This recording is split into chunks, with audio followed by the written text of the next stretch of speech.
Hai, balik lagi di podcast For You. Berkarya, berbagi, menginspirasi.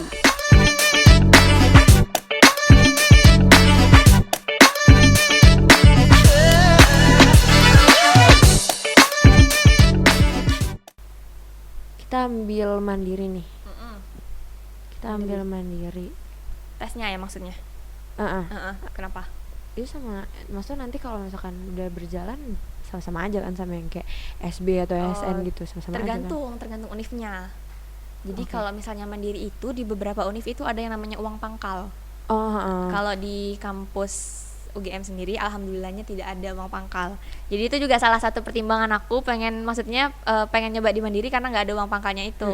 Terus juga buat UKT-nya dipukul rata. Maksudnya dipukul ratanya itu sama aja, mau dia masuk jalur SN ke, mau dia masuk jalur SB ke, jalur mandiri Sama semua. sama aja. Maksudnya nanti UKT-nya itu bakal ditentukan berdasarkan gaji orang tua. Nah, di beberapa kampus lain yang aku pernah baca-baca yang ada uang pangkalnya, dia itu UKT-nya lebih tinggi, yang mandiri itu lebih tinggi daripada yang SB sama yang SN. Iya, katanya juga kayak gede-gedean ya, gak sih? Betul, katanya ya uang Katanya. yang masuk mandiri itu katanya uang pangkalnya harus gede-gedean, tapi nggak tahu juga ya, itu tergantung univ masing-masing. Iya Itu sih. rahasia dapur univ masing-masing sih gitu. Iya.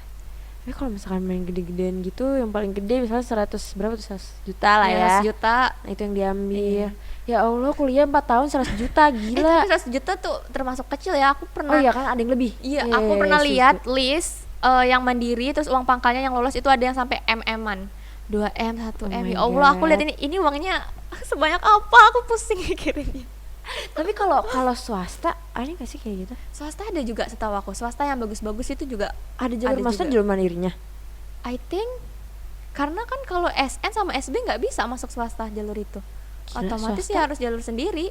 Swasta pasti kan udah kayak mahal. Udah Tambah mahal, itu. tambah itu kan, tambah Oh my mehong. God. Makanya adik-adik ayo belajar yang benar biar masuk negeri untuk meringankan beban orang tua The kita. power of Sultan baru bisa. Iya, Ya. betul. The power. Kalau Sultan mah ya terserah. Ya udah, keluarin aja duitnya. Iya kan udah kebanyakan. Terus juga buat kita nih, adik-adik nih kan yang kelas 10, kelas 11, kelas 12 nih yang udah mau lulus. Kalau misalkan kayak mau ngambil beasiswa deh gitu kan, Ya. keluar gitu kan, gimana tuh, Kak? Apanya? Tanggapan aku. Mm-mm. Bagus sih.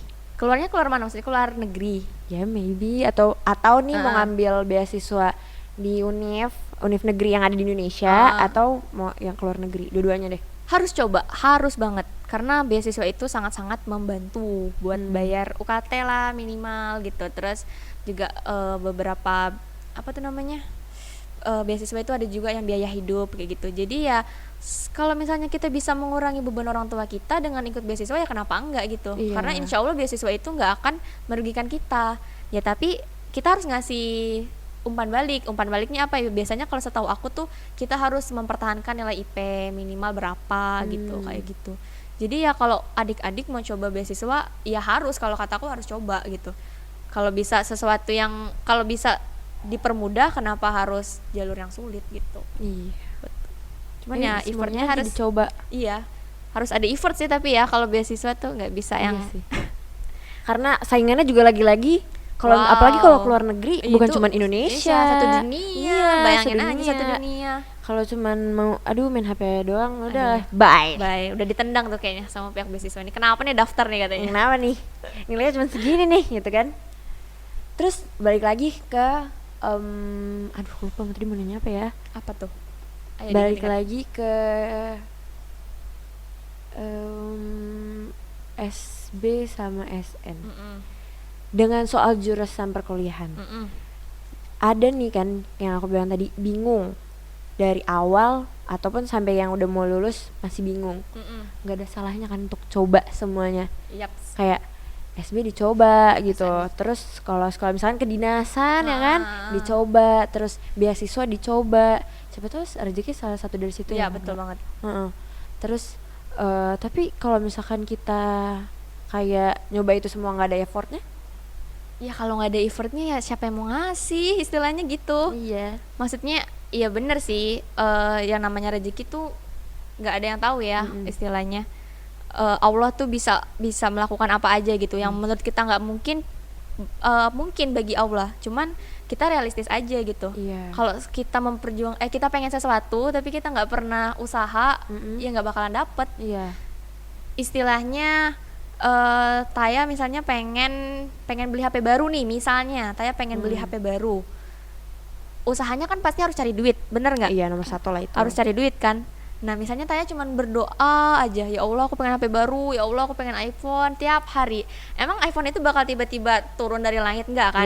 Setidaknya gitu ya. Ya emang sih ada kemungkinan HP-nya itu bakal datang dari keluarga misalnya, tapi itu kemungkinan yang sangat kecil. Maksudnya kita nggak bisa memprediksikan hal itu bakal terjadi, benar nggak? Tapi kalau misalnya kita memperjuangkan sesuatu dan kita ngasih usaha buat perjuangan itu, kita bisa memperkirakan, oh kira-kira aku tuh bakal dapet gitu, kira-kira aku bakal berhasil, kayak gitu. Jadi terlepas dari setiap orang itu ada rezekinya masing-masing, kita itu tetap harus berusaha. Mungkin benar kata Allah tuh udah ngatur semuanya gitu. Tapi mungkin Allah juga aku ngasih kamu ini, maksudnya aku ngasih kamu ini tuh berdasarkan usaha kamu, berdasarkan keinginan kamu gitu. Tapi konsekuensinya kalau kita milih misalnya kayak coba semuanya, gap year itu bisa jadi nggak sih?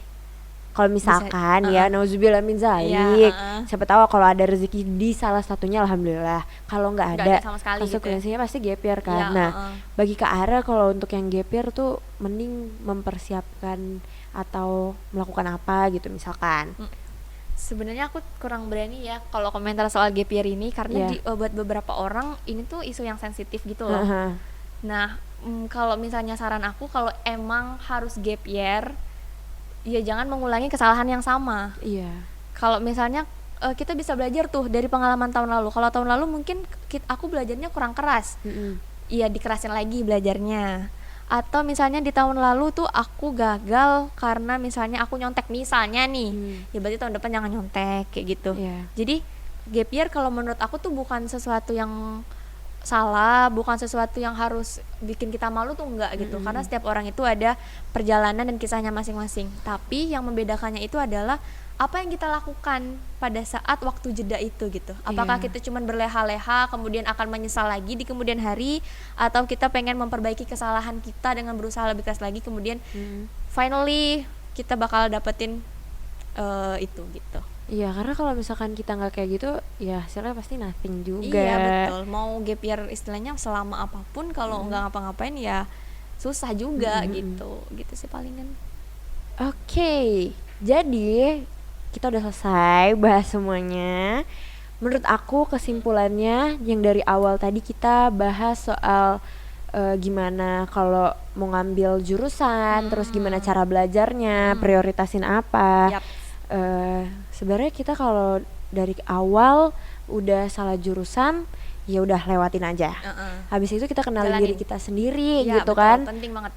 Nanti kalau misalkan ada yang mau ngambil universitas kan di pendidikan selanjutnya, nah itu kita harus kenali diri sendiri untuk kita sukanya di mana, ya kan? Kita sukanya di mana, terus kita perdalam itu, kita yakinin kalau kita tuh bisa untuk mengambil itu.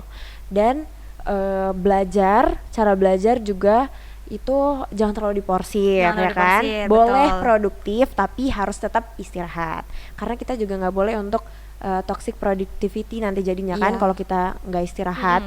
Nah terus abis itu prioritas, karena kalau udah kelas 12 sibuk, pasti sibuknya udah cita-cita udah depan mata nih, impian udah depan mata. Ya kan, prioritas kita tetap belajar, terus tapi punya waktu buat keluarga sama teman-teman gitu, sama diri sendiri juga, sama diri sendiri juga, terus banyak untuk ngobrol, ya kan.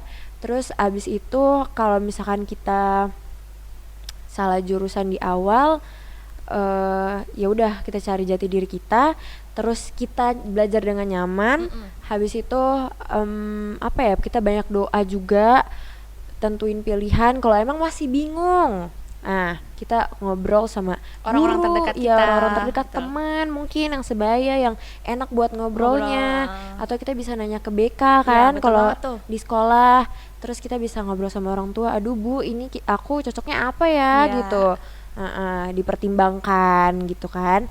Terus belajar jangan ditunda-tunda. Betul banget tuh. Jangan nunggu kayak aduh tahun baru otak baru jadi resolusi baru nanti baru belajar kan. Jangan kayak gitu ya. Kita dimanapun kita udah siap, kita harus udah mulai belajar sih. Harus kan? Taya abis ini langsung belajar ya. Oh my god. Oh my god. Oh my god. Kayak ini aja masih bingung gitu. Ya? Tapi yang Kak Ara pernah bilang juga ke aku, maksudnya kayak di satu hari itu walaupun kita kayak nggak ngapa-ngapain ya Kak, harus ada rasa sesal kalau kita nggak ada progres. Iya betul. Harus nyesel kalau kita nggak melakukan sesuatu yang positif. Manfaatin waktunya sebaik mungkin gitu. Jangan cuma yang kayak seneng-senengnya aja, karena nanti di dunia perkuliahan entah di dunia selanjutnya sudah SMA itu nggak mungkin yang lurus-lurus aja seneng-seneng doang gitu. Of course. Iya pasti akan ada yang kayak lika-likunya kayak gitu. Siapin diri sendiri juga gitu kan. Oke, mungkin kesimpulannya itu aja. Kalau ada salah-salah kata mungkin ada yang kurang kita mohon di belakang di belakang pembahasannya. Makasih Kak Ara udah datang ke podcast For You kali ini. Semoga bermanfaat ya sharing-sharing tadi. Iya, didengerin ya karena karena aku udah capek nih ya, udah habis suara nih. Ini udah meluangkan waktu karena lagi mos loh sebenarnya. Iya, lagi ospek nih. Lagi ospek. Jadi abis ini pulang ospek lagi nih kayaknya nih. Iya, ada Zoom lagi nih. Aduh, pusing Zoom terus. Susah orang berprestasi, sibuk. Skip langsung aja lanjut. Oke. Sekian dulu dari podcast For You. Jangan lupa terus berkarya, berbagi dan menginspirasi. Dadah.